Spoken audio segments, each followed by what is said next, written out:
we're going to get to the trading with data in about a minute. But let's remind you what's making the headlines this morning.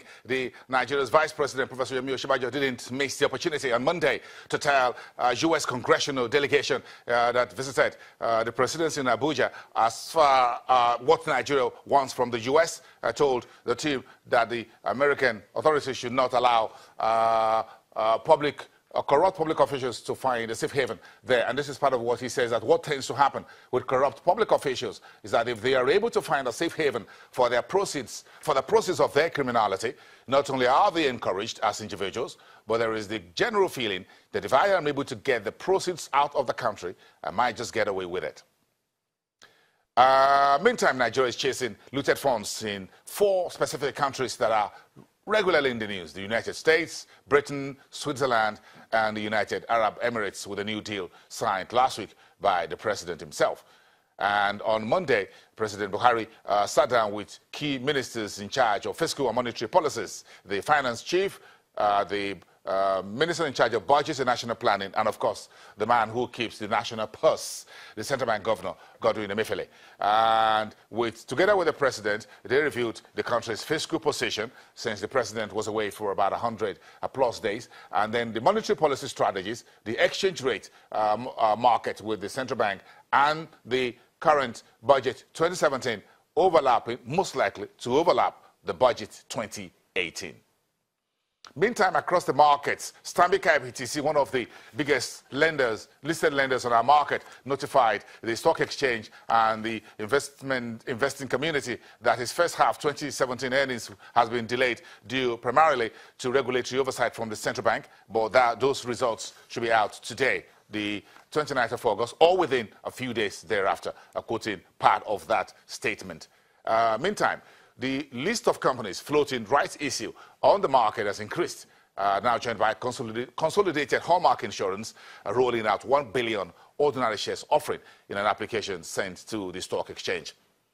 And some companies says they are no longer interested being part of the Nigerian stock exchange market. Avon Crancaps and Paints and Coatings Manufacturers PLC, 2 different companies in industrial manufacturing, says they want to do voluntary delistings and they filed relevant papers via their stockbrokers to the NSE.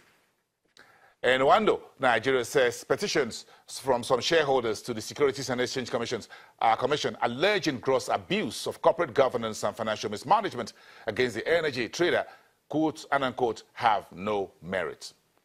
Meantime, sources say the SEC has brought in forensic auditors to join the team of investigators probing allegations against Rwanda, Nigeria, and that will continue. And the expected outcome from the regulator expected within the next couple of weeks. So we're now down to the stock exchange, where the Nigeria's Minister of Science and Technology, Dr. Ogbonnaya Onu, has described the locally built 500 million naira data center of the NSE as a world-class initiative. That was on Monday. The minister who unveiled the technology center tells China's business news producer Temple Ashaju why locally driven technology initiatives are significant for economic development. Let's take a listen. Really very happy, very impressed with the world-class data center that I saw. There are so many aspects of it that I feel very happy with, but I think the most significant is that this data center was built by Nigerian firms, and this is so important to the Federal Ministry of Science and Technology. And our aim to make sure that we start looking inwards. We can't continue to depend on other people. It can't work. And this is why that dependence on others to do all the things that, virtually all the things that we need. You can imagine we export cocoa, bring in chocolate, you export wood, bring in toothpicks, you export crude oil, bring in petrol. We can't continue that way. So we need to develop local capacity that can now help us to transform this enormous human resource, material resources that we have, available natural resources, transform them into the things that we need. So I am so happy. And one other thing is the planning.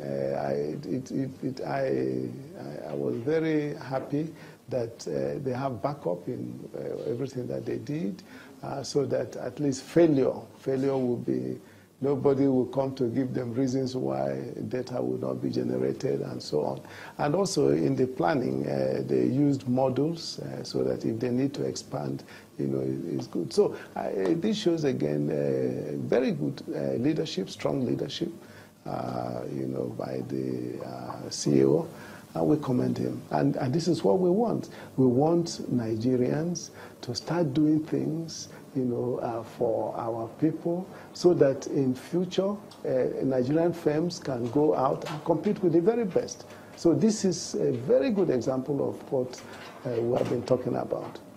The Nigeria Agency for Science and Engineering Infrastructure is looking at providing an e-voting solution for the country. We know you already have a 13-member committee set up for this purpose, but what exactly has been achieved so far? I'm happy you raised this issue. Within the less than 2 years, I've been Minister of Science and Technology. We have done a lot in terms of trying to redirect the type of research that we do, and the solar-powered electronic voting solution. It's a solution because, one, it will help you to register and then get your permanent registrar's card within 5 minutes, as against waiting for a month and all that.